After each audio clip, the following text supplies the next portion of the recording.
ওকে, pizza order করেছিলাম। সেই pizza order করার পরে এটা হচ্ছে কমপ্লিমেন্টারি হিসেবে দিয়েছে। তো এটা টেস্ট করে দেখি। এটার সাথে হচ্ছে অলিভ অয়েল আছে। তো অলিভ অয়েল দিয়ে এটা সার্ভ করছে। তেল যদিও ভালো না, তারপর ট্রাই করে দেখি কেমন লাগে। আর এই রেস্টুরেন্টটা অনেক ক্লিন, অনেক পরিষ্কার, খুবই ভালো লাগতেছে আমার। অলিভ অয়েলটা আলাদা একটা সেন্ট আছে,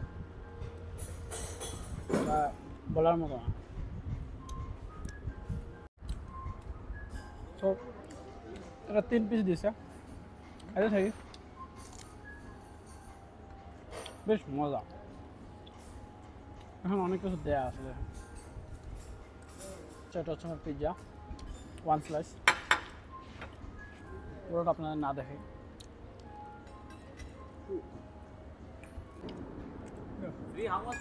তো আমাদের পিৎজা খাওয়ার জন্য হচ্ছে একটা কাঁটা চামচ আর হচ্ছে একটা ছুরি দিছে। পিৎজা আমি এভাবে খেয়ে অভ্যস্ত না।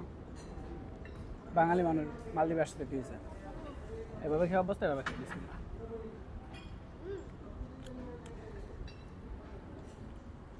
কমপ্লিমেন্টারিটা খাওয়ার পরে এটা বেশ ভালো লাগছে। এটা তো বেস্ট, ভালোই লাগতেছে দাদা। খাও দাও, ঘুরে বেড়াও, মানুষজন নাই, নিরিবিলি পরিবেশ। মাঝে মাঝে একটু গানের আওয়াজ ভেসে আসতেছে, পাশেই বার আছে। এই তো এরকমই। শেষের দিকে আমার পিৎজা খাওয়া প্রায় শেষ। ও, এটা দিয়ে পিৎজা কাটতে আর খাইতে 3 দিন।